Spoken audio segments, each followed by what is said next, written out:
Good morning, have a beautiful day. ప్రియ సహోదరి సహోదరుడా, మనం చాలాసార్లు అనుకుంటాము ధనంతో అన్నీ కొనేయొచ్చు అని అనుకుంటాము. అన్నీ కొనొచ్చా అండి? ధనం ఉంటే అన్నీ కొనొచ్చా? ధనముతో సమాధానం కొనగలమా? ధనముతో సంతోషాన్ని కొనగలమా? ధనముతో పరలోక సంబంధమైనవి మనం కొనగలమా?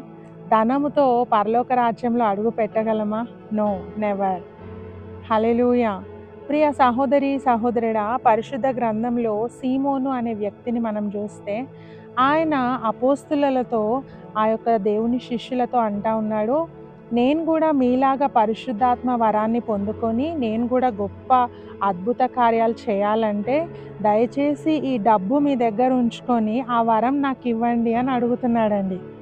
అప్పుడు పేతురు ఒక మాట అంటా ఉన్నాడు చూడండి, అపోస్తుల కార్యములు 8:20. అందుకు పేతురు, నీవు ద్రవ్యమిచ్చి దేవుని వరము సంపాదించుకొందునని తలంచుకొనినందున నీ వెండి నీతో కూడా నశించును గాక. ఇక్కడ పేతురు అంటున్నాడు, నువ్వు డబ్బిచ్చి పరిశుద్ధాత్మ వరాన్ని కొనాలనుకుంటా ఉన్నావు, ఇది కాని పని అండ్ అలా జరగని పని. నువ్వు పరిశుద్ధాత్మను డబ్బుతో కొనలేవు అండ్ నీ డబ్బు నీతోనే నశించిపోవునుగాక అని అంటున్నాడండి. చూడండి, దేవుని రాజ్యంలో మనం అడుగు పెట్టాలంటే, దేవుని బ్లెస్సింగ్స్ మనం పొందుకోవాలంటే అవి డబ్బుతో సాధ్యం కాదండి. నిజంగా డబ్బు ఉంటేనే దేవుడు దీవిస్తాడు అంటే ఈ లోకంలో ఉన్న ధనవంతులందరూ కూడా సంతోషంగా ఉండాలి, సమాధానంగా ఉండాలి. కానీ ఉన్నారా? లేదు. సో ప్రియ సహోదరి సహోదరుడా, ఇక్కడ చూస్తే 21వ వచనంలో ఒక మాట చెప్పబడతా ఉంది. నేను చదువుతాను. అపోస్తుల కార్యములు 8:21 చదువుకుందాం. నీ హృదయము దేవుని ఎదుట సరి అయినది కాదు గనుక ఈ కార్యమందు నీకు పాలు పంపులు లేవు. హల్లెలూయా!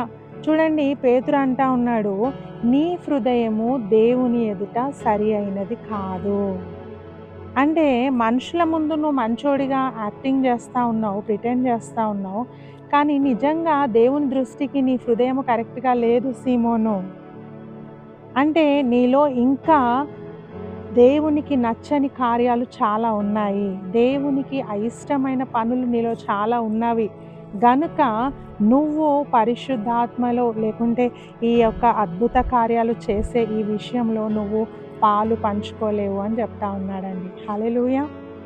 ఈరోజు మనకు కూడా ఎంతో ఆశ ఉండొచ్చు, నేను కూడా పరిశుద్ధాత్మను పొందుకోవాలి, నేను కూడా వాక్యం ప్రకటించాలి, నేను చేతులు పెట్టి ప్రార్థన చేస్తే ఆశ్చర్య కార్యాలు జరగాలి, అద్భుతాలు జరగాలి అని మనం కూడా ఆశపడుతుండొచ్చండి. కానీ మన జీవితము దేవుని ఎదుట సరి అయినదిగా ఉందా?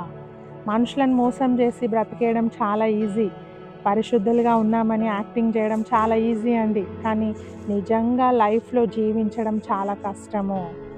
సో దేవుడు అదే కోరుకుంటున్నాడు, నీ హృదయము దేవుని దృష్టికి సరి అయినదిగా ఉంటే నీకు దేవుడు పరిశుద్ధాత్మను అనుగ్రహిస్తాడు. నువ్వు చేతులుంచి ప్రార్థిస్తే కూడా అద్భుతాలు జరుగుతాయి. నువ్వు ప్రవచిస్తే గొప్ప కార్యాలు దేవుడు చేస్తాడు. ఆ గొప్ప భాగ్యమును, ధన్యతను నీకు నాకు దేవుడు దయచేయాలంటే మనం చేయవలసింది ఏంటంటే దేవుని దృష్టికి మనం సరి అయిన వ్యక్తులుగా బ్రతుకుదామండి. హల్లెలూయా! దేవుడి కొద్ది వాక్యమును మన వినికిడిలో దీవించునుగాక. God bless you all.